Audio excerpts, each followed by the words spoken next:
মানিকগঞ্জ জেলার সিঙ্গাইর থানার চান্দহর নদীতে প্রায় অর্ধমনেরও বেশি মাছের পোনা অবমুক্ত করলেন বাংলাদেশ জামাত ইসলামীর মনোনীত মানিকগঞ্জ ২ আসনের সংসদ সদস্য প্রার্থী বাংলাদেশ ইসলামী ছাত্র শিবিরের সাবেক কেন্দ্রীয় সভাপতি মোহাম্মদ জাহিদুর রহমান।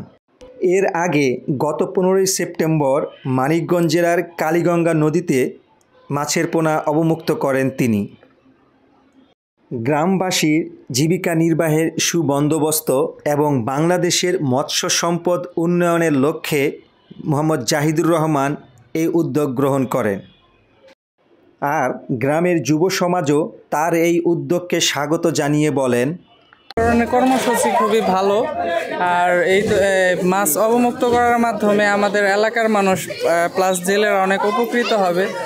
এরকম একটি গুরুত্বপূর্ণ কর্মসূচিতেও তিনি অবতারণ করেন নতুন এক দৃশ্যের। খুনসুটিতে মেতে ওঠেন গ্রামের ছোট ছোট ছেলেদের সাথে।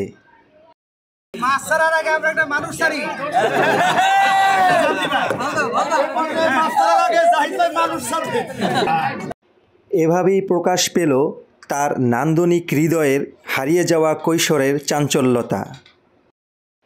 আর ফুটে উঠল গ্রামের কাঁচা মাটি এবং মানুষের প্রতি তার অগাধ ভালোবাসা এবং প্রেমের প্রতিচ্ছবি। দেশবরেণ্য এই মানুষটি একজন রাজনীতিবিদ হওয়ার পরেও যেন শৈশবের সাথে মিতালি একটুও ভুলতে পারেননি। তারপরেও বললেন দেশের মৎস্য সম্পদের উন্নয়নের কথা, দেখালেন গ্রামবাসীর উন্নত জীবনের স্বপ্ন। আপনারা জেনে থাকবেন যে গত বছর এই সময়ে আমাদের ফিসকাল ইয়ারে প্রায় ৫০ লক্ষ টন মাছ উৎপাদন হয়েছে বাংলাদেশে, এবং সারা পৃথিবীতে মিঠা পানির মাছ উৎপাদনকারী দেশের মধ্যে দ্বিতীয় অবস্থান করছে বাংলাদেশ। গত বছর বাংলাদেশ থেকে প্রায় ৭০,০০০ টন মাছ বিদেশে রপ্তানি করা হয়েছে, এবং সেই রপ্তানির কারণে বাংলাদেশে প্রায় ৪০০ কোটি টাকা বৈদেশিক মুদ্রা বিদেশ থেকে বাংলাদেশে আমদানি হয়েছে। এই জন্য আমরা মনে করি যে যদি আমরা মাছের মধ্যে বাঙালি যে কথাটা, সেটা যদি আমরা সুন্দরভাবে উপস্থাপন করতে চাই, তাহলে আমাদের সবাইকে মিলে কাজ করতে হবে। ২ নম্বর হচ্ছে যে মানিকগঞ্জ ঢাকা থেকে অত্যন্ত নিকটবর্তী একটা শহর। এই মানিকগঞ্জ শহরটাকে, মানিকগঞ্জ ২ অঞ্চলটাকে যদি আমরা সুখী, সমৃদ্ধশালী এবং সুন্দর একটা জায়গা গড়ে তুলতে পারি, তাহলে মানিকগঞ্জটাকে ঢাকার একটা সাপোর্টিভ সিটি হিসেবে গড়ে তোলা যায়। এখানকার রাস্তাঘাটগুলো যদি উন্নত হয়, এখানে যদি স্কুল কলেজগুলি ঠিকমতো হয়, এখানে যদি হাসপাতালগুলি ঠিকমতো হয়, তাহলে কেন শহরের মানুষরা মানিকগঞ্জে এসে সিঙ্গারে এসে বসবাস করবে না? আমাদের মতিঝিল থেকে অথবা ঢাকা থেকে সিঙ্গারে আসতে মাত্র আধা ঘন্টার ব্যাপার। এই আধা ঘন্টার সময় ট্রাভেল করে ইজিলি মানুষ মতিঝিলে গিয়ে অফিস করতে পারে, বাট ডিপেন্ডস যে রাস্তাটা যদি সুন্দর হয়। এই জন্য আমাদের প্রতিশ্রুতি, এবং আমরা বলতে চাই যে আমরা যদি নির্বাচিত হই, তাহলে ঐতিহাসিক গ্র্যান্ড ট্রায়াঙ্গল রোড যেটা আছে, সেটাকে 4 লেন রাস্তা করার জন্য চেষ্টা করব।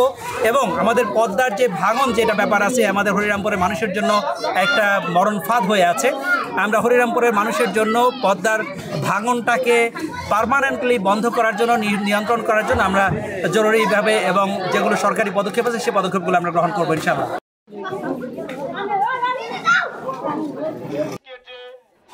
এর আগে সংক্ষিপ্ত এক পথসভায় তিনি অংশগ্রহণ করেন।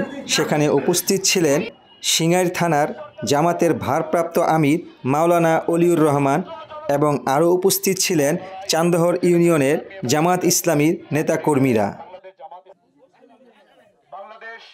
মাছের পোনা অবমুক্ত করা প্রসঙ্গ নিয়ে জনাব জাহিদুর রহমান বলেন, আমাদের কমিটমেন্টের মধ্যে ছিল দেশের মানুষদেরকে খাদ্য নির্ভরশীল একটা দেশ পরিণত করা, এবং দেশের মানুষের জন্য খাদ্য পরনির্ভরশীলতা থেকে মুক্ত করে দেশীয় উৎপাদিত মাছ এবং অন্যান্য খাদ্য উৎপাদনে সহযোগিতা করা। আমরা সেজন্যই আজকে এখানে মাছের পোনা অবমুক্ত করার জন্য এসেছি। এই মাছের পোনাটা এলাকার মানুষের জন্য।